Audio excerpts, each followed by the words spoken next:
అందరికీ నమస్కారం. Let me introduce my self. My name is Krishna Teja. నా పేరు కృష్ణ తేజ అండి. 2015 బ్యాచ్ ఐఏఎస్ ఆఫీసర్ని. నాకు ఇచ్చిన టాపిక్ వచ్చేసి ఎడ్యుకేషన్ గురించి మాట్లాడమన్నారు. I just thought I will share one of my life time experience about education. అందరిలానే నేను 10th టాపర్ని అయ్యాను, ఇంజనీరింగ్ టాపర్ని అయ్యాను. 10th ఇంటర్మీడియట్ ఇంజనీరింగ్ టాపర్ని అయిన తర్వాత ఆంధ్రాలో ప్రతి స్టూడెంట్ లానే నాకు కూడా ఒక మల్టీనేషనల్ కంపెనీలో లక్షల్లో శాలరీతో ఒక మంచి జాబ్ వచ్చింది. నేను చాలా హ్యాపీగా జాబ్ చేస్తున్న టైంలో ఆ దేవుడు నాకు ఒక రూమ్మేట్ని ఇచ్చాడు. నిజం చెప్పాలంటే మా రూమ్మేట్కి అనమాట ఐఏఎస్ అవ్వాలన్న ఒక కోరిక. ఒకరోజు మా రూమ్మేట్ నాతో చెప్పాడు, తేజ నాకు ఐఏఎస్ అవ్వాలని ఉంది అని చెప్పాడు. నేను వెంబటనే ఏంటి ఐఏఎస్ అని అడిగాను. వెంబటనే వాడు నాతో అన్నాడు, జిల్లా కలెక్టర్ అవ్వాలని ఉంది అన్నాడు. నేను అప్పుడు వాడిని అడిగా, ఏంటి దాని ప్రత్యేకత, ఇక్కడ నీకు మంచి శాలరీ వస్తుంది కదా అంటే, అప్పుడు ఫస్ట్ టైం వాడు చెప్పాడు, ఒక ఐఏఎస్ అవుతే, ఒక జిల్లా కలెక్టర్ అవుతే జనాలకి ఏ విధంగా సేవ చేయొచ్చు అని చెప్పేసి. వాడు నిజం చెప్పాలంటే నన్ను మోటివేట్ చేసి వాడితో పాటు నన్ను కూడా తీసుకువెళ్ళి ఒక కోచింగ్ ఇన్స్టిట్యూట్లో ఐఏఎస్ చదవటం కోసం జాయిన్ చేశాడు. నేను వాడు ప్రతిరోజు ఈ ఐఏఎస్ కోసం కోచింగ్ ఇన్స్టిట్యూట్కి వెళ్ళి చదువుకొని రావటం జరిగింది. నేను ఎప్పుడైతే రోజు ఐఏఎస్ కోచింగ్కి వెళ్ళి వస్తున్నానో నాకు చిన్నగా అర్థమైంది, ఐఏఎస్ ఒక ఉద్యోగం కాదు, ఒక సేవ అని. నేను కూడా చాలా నీట్గా, చాలా కాన్సన్ట్రేటెడ్గా ఐఏఎస్ ఎగ్జామ్కి చదవటం మొదలుపెట్టాను.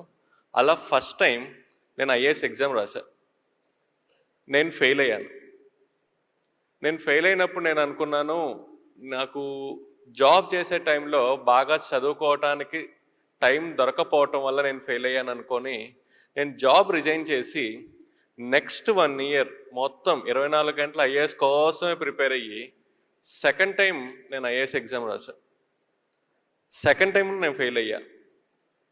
సెకండ్ టైం ఫెయిల్ అయినప్పుడు నేను అనుకున్నాను, నేను 10th టాపర్ని, ఇంటర్మీడియట్ టాపర్ని, ఇంజనీరింగ్ టాపర్ని, నేను ఎలా ఫెయిల్ అవుతాను, ఇది ఒక బ్యాడ్ లక్ అయ్యి ఉంటుందని చెప్పి ఇంకొక సంవత్సరం 24 గంటల ఐఏఎస్ కోసం చదివి ఇంకొక సంవత్సరం చదివిన తర్వాత 3వసారి ఐఏఎస్ ఎగ్జామ్ రాశా. 3వసారి కూడా నేను ఫెయిల్ అయ్యా. మీరందరూ అబ్జర్వ్ చేస్తే ఆ దేవుడు నాకు జీవితంలో 3 పెద్ద సక్సెస్లు ఇచ్చాడు. 10వ తరగతి పెద్ద సక్సెస్ అయింది, ఇంటర్మీడియట్ పెద్ద సక్సెస్, ఇంజనీరింగ్ పెద్ద సక్సెస్. వెంబటనే అదే దేవుడు నాకు జీవితంలో 3 ఫెయిల్యూర్స్ కూడా ఇచ్చాడు. ఐఏఎస్ 1వసారి ఫెయిల్ అయ్యాను, 2వసారి ఫెయిల్ అయ్యాను, 3వసారి ఫెయిల్ అయ్యాను. ఎంత తెలియగలవాడికైనా 3 సార్లు ఫెయిల్యూర్ వచ్చిన తర్వాత వాడిలోని కాన్ఫిడెన్స్ లెవెల్స్ అంతా కిందకి వెళ్ళిపోతాయి, వాడి మోటివేషన్ లెవెల్స్ అంతా కిందకి వెళ్ళిపోతాయి. నాకు అసలు అర్థం కాలేదు, నేనేంటి, నాకేంటి 3 సార్లు ఫెయిల్యూర్ రావటం ఏంటి అని చెప్పేసి. దాదాపు 1 నెల నాలో నేను చెక్ చేసుకున్నాను, ఎందుకు నాకు ఈ ఫెయిల్యూర్ వస్తుంది అని చెప్పేసి. ఆ నెల రోజుల్లో నాలో నాకు ఒక తప్పు కూడా కనిపించలేదు. ఇంకొక నెల రోజులు నా ఫ్రెండ్స్ ఇంటికి వెళ్ళి ఫ్రెండ్స్ని అడిగాను అనమాట, అరే మీకు తెలుసు కదా నేను ఐఏఎస్ ప్రిపేర్ అవుతున్నాను, మీకు తెలుసా నేను ఎందుకు ఈ ఎగ్జామ్లో ఫెయిల్ అవుతున్నాను అని అడిగా. ఫ్రెండ్స్ అందరు నాతో ఉంటారు, తేజ నువ్వు తెలియగలవుడివి, నీకు బాగా గుర్తుంటాయి, నీకు కాన్సెప్చువల్ క్లారిటీ చాలా ఎక్కువ, మాకు అర్థం కావట్లేదురా నీకు ఎందుకు ఫెయిల్యూర్ వస్తుందో అని చెప్పారు. దాదాపు 1 నెల నాకు నేను పరిశీలించుకుంటే నాకు ఒక తప్పు కనిపించలేదు.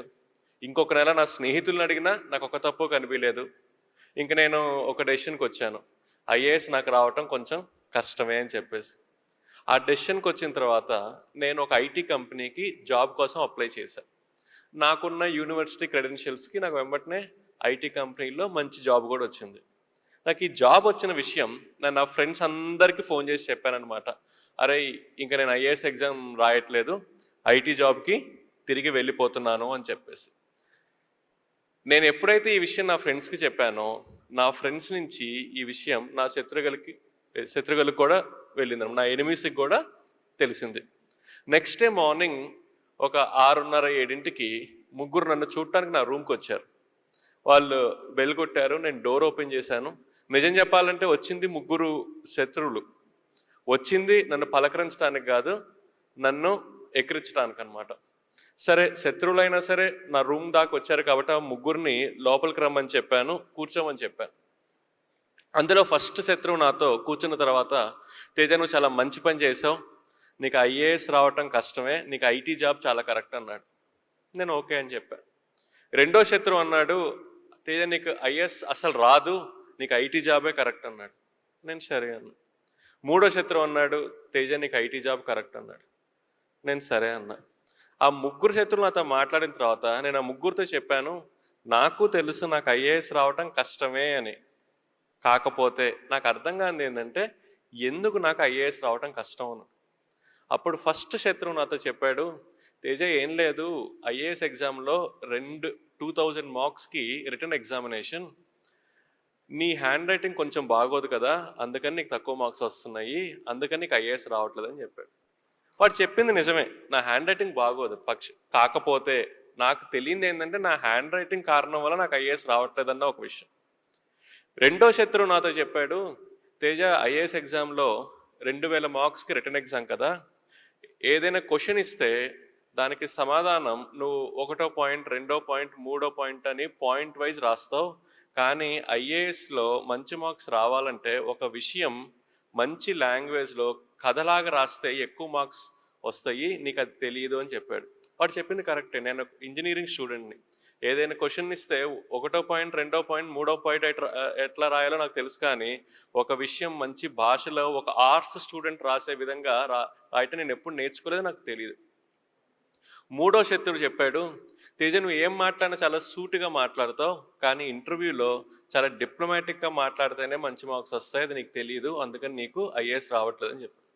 అట్లా 3 శత్రువులు నాకు 3 కారణాలు చెప్పి వాళ్ళు తిరిగి వెళ్ళిపోయారు.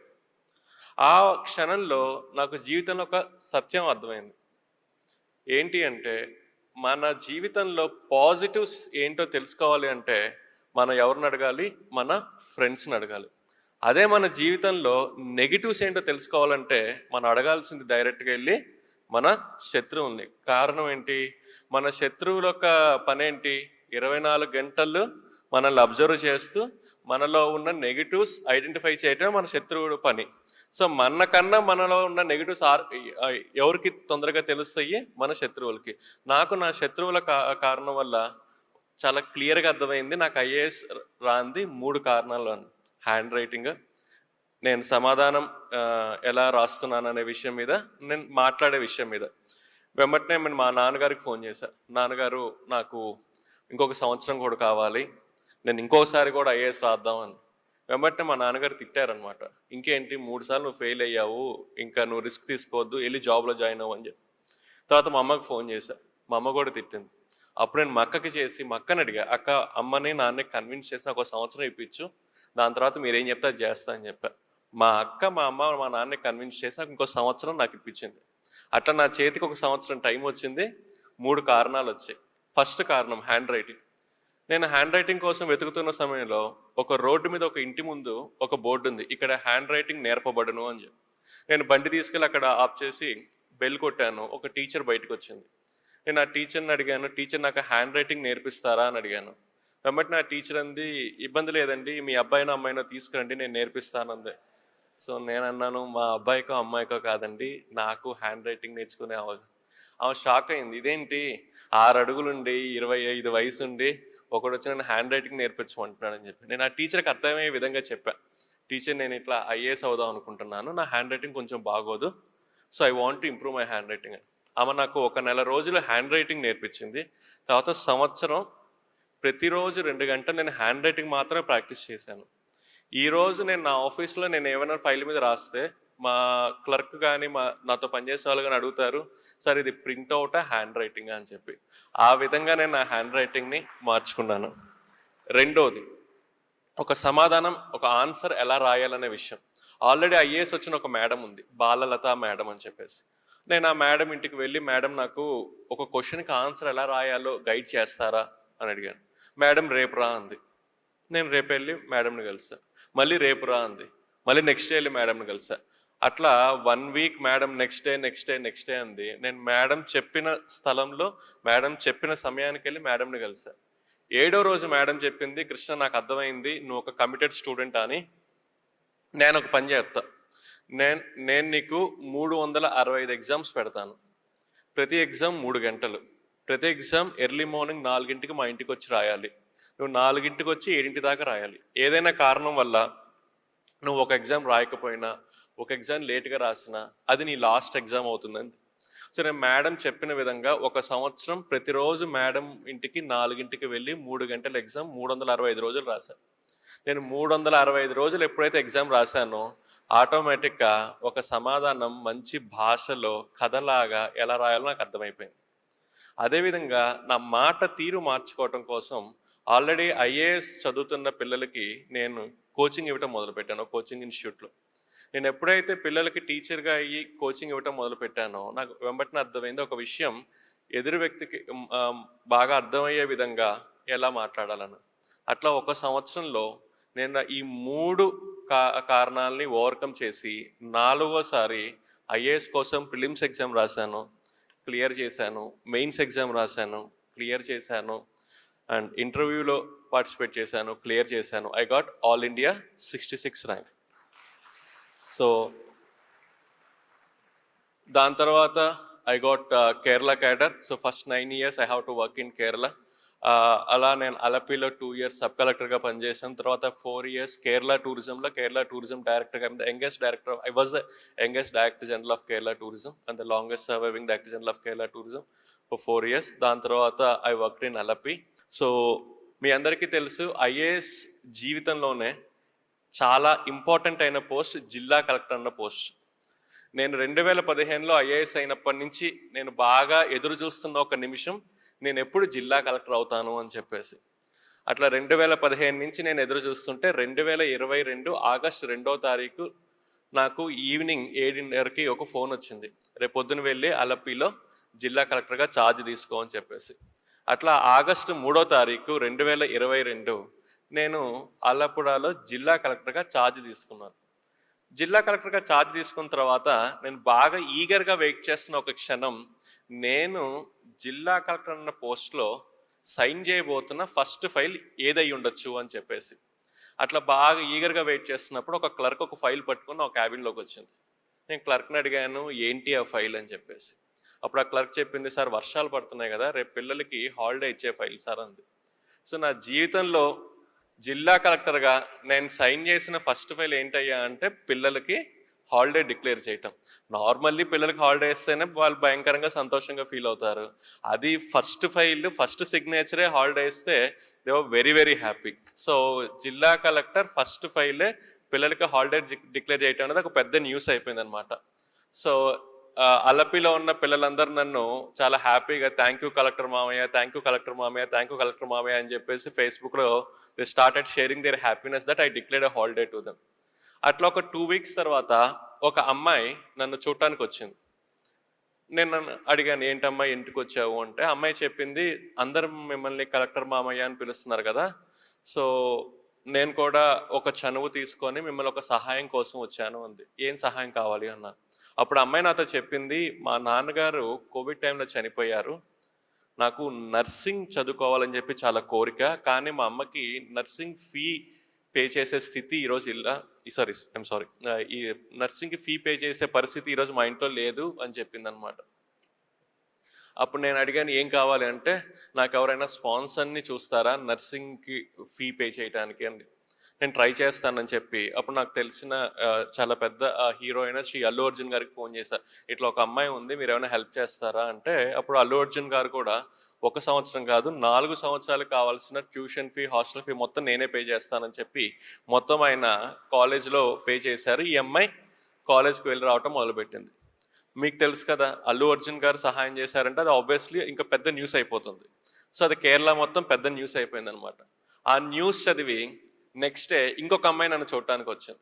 ఆ అమ్మాయి చెప్పింది, మా నాన్నగారు కూడా కోవిడ్ టైంలో చనిపోయారు, నాకు ఇంజనీరింగ్ చదువుకోవాలని ఉంది, నాకు ఎవరైనా సహాయం చేస్తారా అని అడిగింది.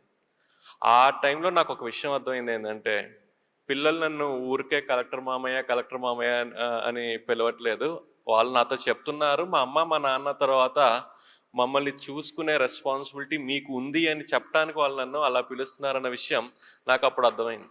అప్పుడు నేను నా మనసులో ఒక మాట అనుకున్నాను, నేను అలపికి జిల్లా కలెక్టర్గా ఉన్న టైంలో అలపిలో ఎంతమంది పిల్లలకైతే కోవిడ్ టైంలో అమ్మా నాన్న చనిపోయారో వాళ్ళందరికీ వాళ్ళు చదువుకునేదాకా స్పాన్సర్ని ఐడెంటిఫై చేసి ఇస్తాను అని చెప్పేసి. నేను ఆ మనసులో ఆ మాట అనుకున్నప్పుడు నాకున్న ఒక ఊహ ఏంటంటే ఒక 20-30 మంది పిల్లలకి అయి ఉంటారు అమ్మ నాన్న చనిపోయింది అని. కానీ సర్వే చేసిన తర్వాత నాకు అర్థమైంది ఏంటంటే అలపిలో కోవిడ్ టైంలో అమ్మ నాన్న చనిపోయిన పిల్లలు 20-30 కాదు, 100 కాదు, 200 కాదు, 293 మంది పిల్లలకి కోవిడ్ టైంలో అలపిలో అమ్మ నాన్న చనిపోయారు. కానీ మనసులో ఒక మాట తీసుకున్నాను కాబట్టి వాళ్ళ కోసం నేను ట్రై చేయటం మొదలుపెట్టాను. 6 నెలల్లో 293 మందికి వాళ్ళు చదువుకునేదాకా స్పాన్సర్ని ఐడెంటిఫై చేసి వాళ్ళకి ఇచ్చిన తర్వాతే నేను అలపి నుంచి మారి త్రిశూర్లో ఛార్జ్ తీసుకున్నాను. సో ఒక మాటలో చెప్పాలంటే అలపిలో there is no covid orphan who can discontinue his studies because of financial issues. So Alleppey నుంచి నేను త్రిశూర్కి వెళ్ళంగానే అగైన్ పిల్లలందరికీ ఒక ఎక్స్పెక్టేషన్ ఉంటుంది, ఎందుకంటే అలపిలో కోవిడ్ అందరికీ నేను హెల్ప్ చేశాను కాబట్టి త్రిశూర్లో కూడా. సో త్రిశూర్లో 609 పిల్లలు ఉన్నారనమాట. ఈ 609 పిల్లలకి కూడా వాళ్ళు చదువుకునేదాకా సహాయం చేసే స్పాన్సర్ని నేను వాళ్ళకి ఇచ్చేసాను. సో టోటల్ చూసుకుంటే అలపి అండ్ త్రిశూర్ అరౌండ్ 1000 పిల్లలకి మేము హెల్ప్ చేసాం. ఈ విషయం ఇక్కడ దాకా వచ్చి మీ అందరికీ చెప్పే కారణం ఏంటంటే ఈ 1000 మందిలో దాదాపు ఒక 100-150 మంది సహాయం చేసింది మీ రొటేరియన్సే. So I thought I should thank all of you for being part of this journey. నా ఒక జర్నీలో మీరందరూ భాగం అవటం వల్ల I thought I should share and I should personally thank the fraternity of Rotarians for coming forward and support. And చాలా కొంత టైంలో ఒక్కొక్కరు ఇండివిజువల్గా స్పాన్సర్ చేశారు, కొన్నిసార్లు రోటరీ యాజ్ ఎ బ్రాంచెస్గా స్పాన్సర్ చేసినాయి, but they came forward with welcoming hand. So thank you so much. So ఇవన్నీ మీకు చెప్పడానికి కారణం ఏంటంటే మీరు ఉన్న ప్లేస్లో కూడా ఇదే ఒక అవసరంతో పిల్లలు ఉన్నారు. అలపిలోనే కాదు పిల్లలకి అమ్మ నాన్న చనిపోయింది, త్రిశూర్లోనే కాదు పిల్లలకి కోవిడ్ టైంలో అమ్మ నాన్న చనిపోయింది, ఈవెన్ విజయవాడలో కూడా నాకు తెలిసి ఇదే ఒక పరిస్థితి ఉంటుంది, గుంటూరులో కూడా ఇదే పరిస్థితి ఉంటుంది, మీరున్న ఏరియాస్ కూడా ఇదే పరిస్థితి ఉంటుంది. So wherever it is possible try to support this children. There are this children, okay, Covid కారణం వల్ల ఇబ్బంది పడుతున్న పిల్లలు ఉన్నారు. So they need your support. Looking forward and thank you so much for giving me this opportunity and hope I made it short and interactive. Thank you so much.